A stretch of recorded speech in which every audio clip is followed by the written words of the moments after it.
मैया सम्मान योजना की तीसरी किस्त हुई जारी। दुर्गा पूजा के अवसर पर महिलाओं के लिए खुशखबरी है। मैया सम्मान योजना की तीसरी किस्त की राशि मंगलवार से हस्तांतरित शुरू हो गया है। पहले 2 किस्त की राशि लाभुकों के बीच वितरण की जा चुकी है। पहली किस्त की राशि रक्षाबंधन में तो दूसरी किस्त की राशि कर्म पर हस्तांतरित हो चुकी है। सरकार की इस स्कीम से अब 18 से 50 साल तक की महिला भी जुड़ेंगी। इसके लिए राज्य सरकार सभी महाविद्यालयों में कैंप लगाएगी। बता दें कि मुख्यमंत्री हेमंत सोरेन ने सोमवार को ट्वीट कर राशि भेजने की घोषणा कर दी थी। उन्होंने कहा था कि नवरात्रि के पवन बेला में कल वीरभूम लोहरदगा से मैया सम्मान राशि की तीसरी किस्त बहनों के सीधे खाते में पहुंचेंगी। पिछले 2 महीने में सम्मान राशि की यह तीसरी किस्त हम रिकॉर्ड समय में आप तक भेज पाए हैं। उन्होंने अपने पोस्ट में लिखा कि अगर केंद्र सरकार हमारा अपना हर राज्यवासी का 1,36,000 करोड़ रुपये वापस कर दे तो यह तत्काल हम सम्मान की राशि दोगुनी से अधिक कर देंगे। मुख्यमंत्री हेमंत सोरेन के अलावा झारखंड सरकार के मंत्री बेबी देवी ने भी योजना की राशि बढ़ाने की बात की। दरअसल वे इन दिनों वे मैया सम्मान यात्रा के तहत गुमला जिले में हैं।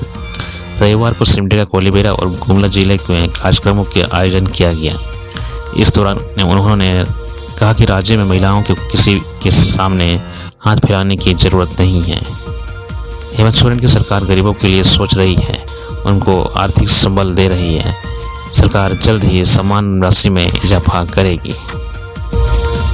चुनावी नतीजों पर चंपई सोरेन ने कहा, हरियाणा तो झांकी है, झारखंड अभी बाकी है। हरियाणा विधानसभा चुनावी नतीजों पर पूर्व मुख्यमंत्री चंपई सोरेन ने प्रतिक्रिया दी है। चंपई ने सोशल मीडिया एक्स पर ट्वीट करते हुए लिखा कि हरियाणा तो झांकी है, झारखंड अभी बाकी है। बता दें कि 2 राज्यों के चुनावों में बीजेपी ने हरियाणा में बहुमत का जादुई आंकड़ा पार कर लिया है। 90 विधानसभा सीटों में बीजेपी ने 49 पर बढ़त कायम रखते हुए कांग्रेस को शिकस्त दी है। यह तीसरी बार होगी जब हरियाणा में बीजेपी की सरकार बनने जा रही है।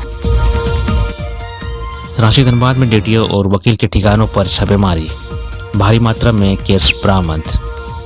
ईडी ने रांची और धनबाद में एक बार फिर से दबिश दी है। रांची और धनबाद के 6 से ज़्यादा ठिकानों पर ईडी छापेमारी चल रही है। जानकारी के अनुसार रांची में 5 और धनबाद में 2 से 3 स्थानों पर ईडी ने दबिश दी है। जिनके यहाँ रेड चल रही है उनमें 3 अंचल अधिकारी और कुछ अधिवक्ता शामिल हैं। पूरा मामला ईडी के केस को मैनेज करने को लेकर करोड़ों की वसूली से जुड़ा हुआ है। इस मामले को लेकर 2 दिन पूर्व ही रांची के पंडरा थाने में एफआईआर दर्ज हुई थी। इसी एफआईआर के आधार पर ईडी ईसीआर दर्ज कर जांच शुरू की है। दरअसल कांके जमीन घोटाले में गिरफ्तार किए गए कमलेश के करीबी जमीन कारोबारी संजीव पांडे ने ईडी को मैनेज करने के नाम पर वकील सुजीत कुमार पर 6 करोड़ रुपये ठगी करने का आरोप लगाया है। संजीव पांडे ने सुजीत कुमार के खिलाफ 2 दिन पूर्व पंडरा थाने में एफआईआर दर्ज कराई है। अपने आवेदन में संजीव पांडे ने लिखा है कि जो रुपये ईडी को मैनेज करने के नाम पर अधिवक्ता को दिए गए थे उसमें कांके सीओ जय कुमार राम ने अमन राम नाम के एक आदमी से 3 करोड़ 40 लाख नगद और एक आईफोन दिया गया था। वहीं कांके के पूर्व सीओ और वर्तमान धनबाद डीटीओ दिवाकर द्विवेदी ने अपने भाई के माध्यम से 1 करोड़ रुपये तथा नामकुम के पूर्व सीओ प्रभात भूषण सिंह ने 1 करोड़ रुपये दिए थे। इसके बावजूद ईडी की चार्जशीट में सभी का नाम आ गया। जब पैसे अधिवक्ता से वापस मांगे गए तब उसने किस्तों में पैसे देने की बात कही थी, लेकिन बाद में अधिवक्ता के द्वारा दूसरे पक्ष के लोगों पर अपहरण का मामला दर्ज करवा दिया गया। रांची पुलिस अभी मामले की जांच कर रही थी, तब तक इसमें ईडी की एंट्री हो गई। पंडरा में दर्ज एफआईआर में जितने भी लोगों के नाम हैं सबके ठिकाने पर ईडी रेड कर रही है। ईडी रांची के साथ साथ धनबाद में भी छापेमारी कर रही है। सीओ, डीटीओ और अधिवक्ता के ठिकानों पर ईडी की टीम छापेमारी कर रही है। यह छापेमारी ईडी केस मैनेज करने के मामले से जुड़ा है। धनबाद डीटीओ दिवाकर द्विवेदी के झाड़ोडी स्थित आवास पर ईडी ने दबिश दी है। सूत्रों से मिली जानकारी के अनुसार ईडी की टीम को मोटी रकम और कई अहम कागजात मिले हैं। अभी भी ईडी की छापेमारी चल रही है। कल्पना सोरेन ने कहा, बीजेपी वाले आपकी खुशी नहीं देखना चाहते हैं। बिशनपुर प्रखंड में मैया सम्मान यात्रा का आयोजन किया गया, जहां गांडे विधायक और मुख्यमंत्री हेमंत सोरेन की पत्नी कल्पना मुर्मू सोरेन ने सभा को संबोधित किया। इस दौरान उन्होंने कहा कि हेमंत सोरेन पहले ऐसे सीएम हैं जिसने मैया सम्मान योजना के तहत महिलाओं के खाते में पैसा भेजने का काम किया है। उन्होंने कहा कि यह योजना फरवरी में चालू हो जाती, लेकिन भाजपा वालों ने हेमंत सोरेन को जेल भेज दिया, जिस वजह से यह योजना को चालू करने में समय लगा। कल्पना सोरेन ने कहा कि योजना शुरू होने से पहले हेमंत सोरेन ने उनसे कहा कि आप जब मैया सम्मान यात्रा में जाएं तो वहां मौजूद माताओं बहनों से पूछें कि यह योजना आगे चलती रहनी चाहिए या नहीं। भाजपा के इशारे पर चलने वाले लोगों ने इस योजना को बंद करने के लिए हाईकोर्ट में PIL दाखिल किया है। भाजपा वाले आपकी खुशी नहीं देखना चाहते हैं। दूसरी ओर मुख्यमंत्री हेमंत सोरेन हैं जो आपके चेहरे पर मुस्कान लेकर आए हैं। मैया सम्मान यात्रा के दौरान कल्पना सोरेन ने हेमंत सोरेन सरकार की योजना भी गिनाई। उन्होंने सावित्रीबाई फुले योजना, पेंशन योजना, अबू आवास योजना, गुरुजी क्रेडिट कार्ड योजना, बिरसा हरित ग्राम योजना, किसान ऋण माफी योजना और 200 यूनिट बिजली का जिक्र करते हुए कहा कि हेमंत सोरेन आप सबके हित में दिन रात काम कर रहे हैं। ये झारखंड के पहले मुख्यमंत्री हैं जो आदिवासियों माता बेटी बहनों के चेहरों में खुशी चाहते हैं। चर्चा का विषय बन रहा रांची का यह पंडाल। मां दुर्गा की प्रतिमा के समकक्ष लगाई गई लालू और कल्पना सोरेन की मूर्ति। झारखंड समेत पूरे देश में शारदीय नवरात्र की धूम है, लेकिन इस साल राजधानी रांची में बड़े पंडाल भक्तों को आकर्षित कर रहे हैं। सबसे अधिक आकर्षण का केंद्र राजधानी के पुरानी विधानसभा के पास बड़े पंडाल है, जहां अयोध्या के राम मंदिर के तर्ज पर पंडाल का निर्माण किया गया है। लेकिन इसके अलावा भी एक और पूजा पंडाल है जो काफी चर्चा में है। यह पंडाल नामकुम रेलवे स्टेशन पर स्थित है, जिसे नवयुवक संघ जय माता दी क्लब द्वारा बनाया गया है। इस पूजा पंडाल की खासियत यह है कि मां दुर्गा की प्रतिमा के समकक्ष राजद नेता लालू प्रसाद यादव के परिवार सहित झारखंड के मुख्यमंत्री हेमंत सोरेन की पत्नी विधायक कल्पना सोरेन, पहलवान विनेश फोगाट की प्रतिमा लगाई गई है। पूजा पंडाल का उद्घाटन कांग्रेस के प्रदेश अध्यक्ष केशव महतो, कमलेश, मंत्री रामेश्वर उरांव, पार्टी के मीडिया सेल के अध्यक्ष सतीश पॉल मुंजनी ने संयुक्त रूप से फीता काटने के बाद प्रज्वलित कर दिया। समिति के अध्यक्ष विनोद सिंह ने भी सभी को चुनरी और शॉल देकर स्वागत किया। गोगो दीदी योजना को लेकर बाबूलाल मरांडी ने हेमंत सोरेन पर साधा निशाना। प्रदेश बीजेपी अध्यक्ष बाबूलाल मरांडी ने मंगलवार को रांची में गोगो दीदी योजना का फॉर्म भरवाया। रांची के एयरपोर्ट इलाके के कोकमा टोली में बाबूलाल मरांडी ने आदिवासी महिलाओं के बीच आकर योजना के लिए प्रेरित किया। इस दौरान उन्होंने कहा कि लोग जानते हैं कि भारतीय जनता पार्टी और देश के प्रधानमंत्री नरेंद्र मोदी जो भी घोषणा करते हैं उसे जरूर पूरा करते हैं, इसलिए लोगों को भरोसा है कि तो निश्चित रूप से सरकार बनते ही पहले कैबिनेट में यह सब निर्णय हो जाएगा। बाबूलाल मरांडी ने आगे कहा कि उनके अध्यक्ष और कार्यकारी अध्यक्ष पर FIR होनी चाहिए। 2019 के चुनाव के घोषणा पत्र में उन्होंने घोषणा की थी कि गरीबों को 72,000 रुपये सालाना देंगे। उन्होंने घोषणा की थी कि चूल्हा खर्च माँ बहनों को 2,000 रुपये देंगे। बुजुर्ग महिला दिव्यांग को 2,500 रुपये पेंशन देंगे। उन्होंने यह भी घोषणा की थी कि 5 लाख नौजवानों को रोजगार देंगे, नहीं तो राजनीति से संन्यास ले लेंगे। बाबूलाल मरांडी ने मुख्यमंत्री हेमंत सोरेन पर निशाना साधते हुए कहा कि चुनाव आया तो 1,000 रुपया पिछले 2 महीनों से दे रहे हैं और कह रहे हैं कि भाजपा पर FIR होनी चाहिए। अगर आज FIR होता है तो हमारे लोग उनके घोषणा पत्र को लेकर थाने में जाएंगे। रांची नगर निगम कर्मियों की हड़ताल की वजह से नहीं हो पा रहे हैं जरूरी काम। नगर निगम के कर्मी अपने विभिन्न मांगों को लेकर हड़ताल पर हैं। इससे नगर निगम के कई काज प्रभावित हो रहे हैं।